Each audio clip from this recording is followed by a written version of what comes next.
Meu adolescente não para 2 segundos, é ligado nos 220, isso quando não está com a cabeça no mundo da lua.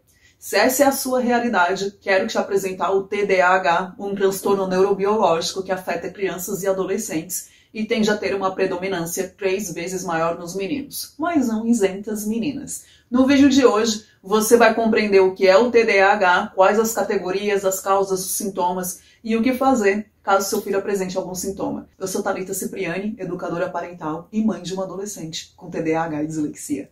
Aproveita, antes do vídeo começar, e clica aqui embaixo para fazer sua inscrição nesse canal, ativa o sininho das notificações e já deixa o like aqui no vídeo. O transtorno do déficit de atenção e hiperatividade, conhecido como TDAH, é um transtorno neurobiológico de causas genéticas e ambientais. O que isso quer dizer? Pode haver uma condição genética envolvida, como também uma condição do ambiente. Não significa necessariamente que se a mãe e o pai têm TDAH, o filho também terá. O que acontece é que o filho tem uma probabilidade maior de apresentar o transtorno. O TDAH aparece na infância e frequentemente acompanha o indivíduo por toda a sua vida. Ele se caracteriza por sintomas de desatenção, inquietude e impulsividade.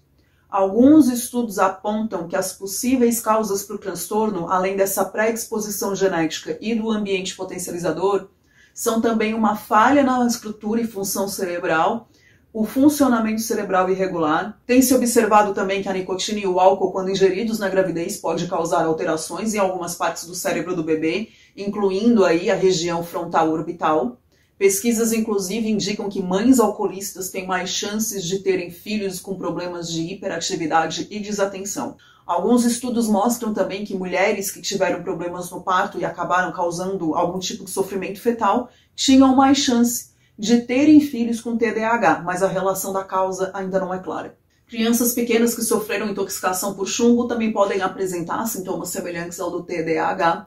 E algumas teorias sugeriam que problemas familiares como alto grau de discórdia conjugal, baixa instrução da mãe, família com apenas um dos pais, funcionamento familiar caótico, poderiam ser a causa do TDAH nas crianças. Mas estudos recentes têm refutado essa teoria. As dificuldades familiares, elas podem ser mais consequência do que a causa do TDAH na criança e até mesmo nos pais. De acordo com a Associação Brasileira do Déficit de Atenção, o TDAH é o transtorno mais comum em crianças e adolescentes encaminhados para serviços especializados. Ele ocorre em cerca de 5% das crianças e em mais da metade dos casos, uma média de 60%, o transtorno acompanha o indivíduo na vida adulta, embora os sintomas de inquietude sejam mais brandos. Conforme o DSM-5, que é uma sigla em inglês para Manual de Diagnóstico e Estatísticas de Transtornos Mentais, existem 3 categorias de TDAH mais conhecidas. A primeira categoria é a predominantemente desatento, que é quando o indivíduo tem dificuldade em perceber detalhes, se distrai com facilidade, fica confuso facilmente ou sonha acordado com frequência e parece não ouvir quando alguém fala com ele, além de ficar entediado rapidamente. A segunda é a predominantemente hiperativo impulsivo, que é quando o indivíduo tem muita energia, está sempre em movimento, tem uma grande dificuldade em esperar a sua vez, independentemente da situação, vive movendo pés e mãos com frequência e tende a falar continuamente e muitas vezes acaba interrompendo a conversa de outras pessoas. A terceira é a predominantemente combinado, que é um mix de sintomas apresentados pelos 2 tipos anteriores de maneira homogênea. Apesar do DSM-5 apresentar apenas 3 tipos mais comuns de TDAH, hoje eu vou te apresentar outros 5 tipos. Tem o tipo TDAH hiperfoco, que é aquele onde o indivíduo tem problema de atenção, vive frequentemente preso em loops de pensamentos, tem comportamento obsessivo, é excessivamente preocupado e nem sempre é hiperativo. Tem o tipo TDAH lobo-temporal, que é quando o indivíduo se distrai facilmente, é pavio curto, extremamente instável em relação ao humor, tem dificuldade de aprendizagem, os pensamentos são desorganizados e pode ou não ser hiperativo. Tem o tipo TDAH anel de fogo, quando o indivíduo é excessivamente sensível, facilmente distraído, além de ter um mau humor cíclico e viver irritado. Tem o tipo TDAH límbico, que é quando o indivíduo apresenta uma tristeza crônica, acompanhada de pensamentos negativos. Ele tende a ser mais isolado socialmente, fortalecendo aí o sentimento de inutilidade e se pega várias vezes distraído. E o último é o TDAH ansioso, que é quando o indivíduo é ansioso e vive tenso, prevendo o pior, costuma ter uma ansiedade social, não gosta de fazer coisas cronometradas, Apresenta sintomas físicos de estresse e pode ou não ser imperativo. O TDAH se caracteriza por uma combinação de 2 tipos de sintomas: a desatenção e a hiperatividade com a impulsividade. O que acontece é que o indivíduo tem dificuldade em organizar e planejar atividades do dia a dia. Ele se estressa muito ao assumir diversos compromissos, tem medo de não conseguir dar conta de tudo e com isso acaba deixando trabalhos incompletos, esquece de voltar àquilo que começou anteriormente e tem dificuldade para realizar suas tarefas sozinho. O mais importante aqui em relação a esses sintomas é que os pais devem prestar atenção, é que esses sintomas devem ser perceptíveis em mais de um ambiente, como na escola e em casa, por exemplo. Eles devem estar presentes há pelo menos 6 meses e precisam afetar a capacidade da pessoa em realizar o seu potencial. O possível portador deve apresentar 6 ou mais sintomas de cada tipo, caso exista uma combinação de categorias. O TDAH na infância, em geral, se associa em dificuldades na escola e no relacionamento com demais crianças, pais e professores. Normalmente, os pais tendem a falar coisas como, por exemplo, o meu filho é muito preguiçoso, a minha filha não aprende nada na escola, esse menino é burro, não consegue tirar uma nota boa, a menina não para quieta, não consegue focar em nada, meu filho vive no mundo da lua, essa criança tem um bicho carpinteiro no corpo, essa eu ouvi muito, porque eu não parava quieta. E ainda tem os rótulos como, por exemplo, avoada, estabanada e por aí vai. Os meninos tendem a ter mais sintomas de hiperatividade e impulsividade do que as meninas, mas todos são desatentos. Crianças e adolescentes com TDAH podem apresentar mais problemas de comportamento, como, por exemplo, dificuldades com regras e limites. O TDAH pode levar o teu adolescente a ter dificuldades em relação aos estudos, ser desorganizado, não ter foco sobre algo específico, realizar ações impulsivas ou até mesmo desenvolver baixa autoestima por achar que não é inteligente. Embora muitos adolescentes tenham a criatividade e a inteligência aflorada, muitos tiram notas baixas no período escolar devido à pouca consistência em atividades que precisam de maior concentração ou até mesmo pelo aspecto impulsivo.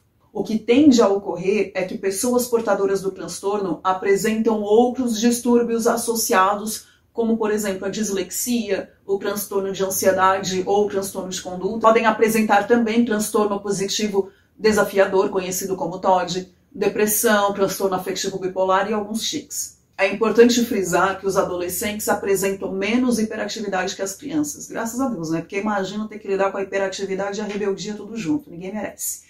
Porém, os sintomas não somem. E é aí que os pais precisam ser um porto de segurança e ter bastante paciência para dar o suporte. Junto aos sintomas predispostos do transtorno, a intolerância à frustração, as respostas emocionais exageradas ou imaturas e até a impaciência para prosseguir com as tarefas normais do dia, fazem parte de um adolescente com TDAH. Dessa forma, os pais precisam identificar alguns problemas mais comuns enfrentados pelos adolescentes e estabelecer um ponto de equilíbrio diante dessa batalha diária que para muitos é conviver com o TDAH. E aí, como você pode auxiliar o seu adolescente com o transtorno? A primeira coisa que os pais precisam compreender é que nenhum adolescente vai ser igual ao outro. Portanto, os sintomas de TDAH vão variar conforme cada indivíduo.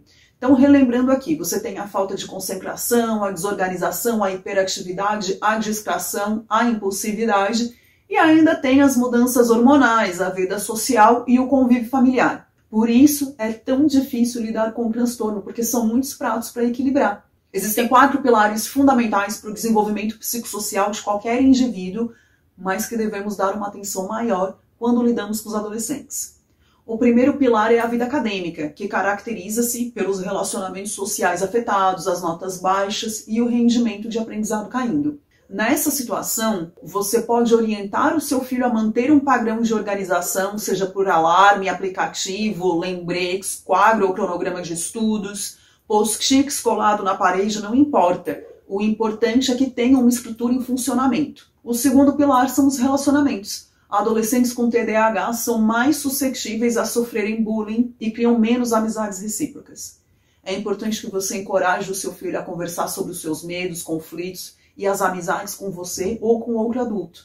Estimule-o a participar de atividades que façam com que ele se envolva em grupos sociais e construa uma rede de confiança. O terceiro pilar são as emoções. O TDAH na adolescência tende a fortalecer os picos hormonais predispostos nessa fase.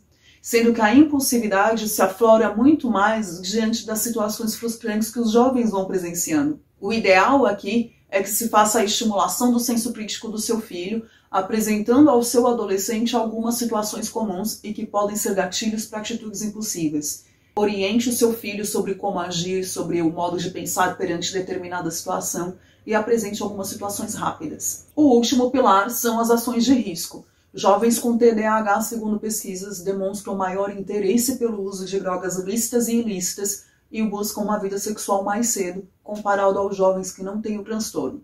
O que você pode fazer aqui nessa situação é trazer à tona os riscos e consequências que qualquer indivíduo tem ao recorrer a tais ações e, caso desconfie que seu filho apresente interesse, encoraje-o a participar de atividades extracurriculares ou tarefas que o façam tirar o foco sobre tal situação.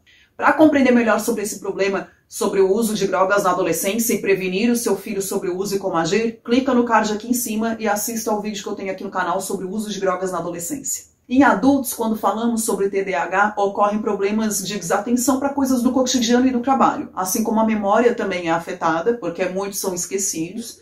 Os adultos também são inquietos, parece que só relaxam quando dormem, vivem mudando de uma coisa para outra e também são impulsivos. Costumam colocar a carroça na frente dos bois. Eles têm dificuldade em avaliar o seu próprio comportamento e o quanto isso afeta os demais à sua volta.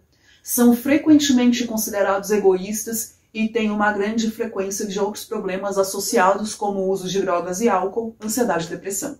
O TDAH tem cura? Não, não tem cura, mas tem tratamentos que amenizam de forma considerável os efeitos do transtorno. O tratamento consiste em medicação, mudanças pedagógicas no contexto escolar, atendimento multidisciplinar e psicoeducação familiar. Dislexia e TDAH são a mesma coisa? Não. Segundo o DSM-5, a dislexia é um transtorno específico de aprendizagem em que há uma dificuldade significativa e persistente na leitura, resultante de um déficit na decodificação. Mas quem tem um pode ter o outro e vice-versa. É muito importante que o seu filho tenha um laudo atestando que ele possui o TDAH. Porque se o aluno possui um laudo com um diagnóstico do transtorno e esse laudo for apresentado à escola no início do ano letivo, a instituição de ensino deve adotar estratégias pedagógicas diferenciadas para esse aluno.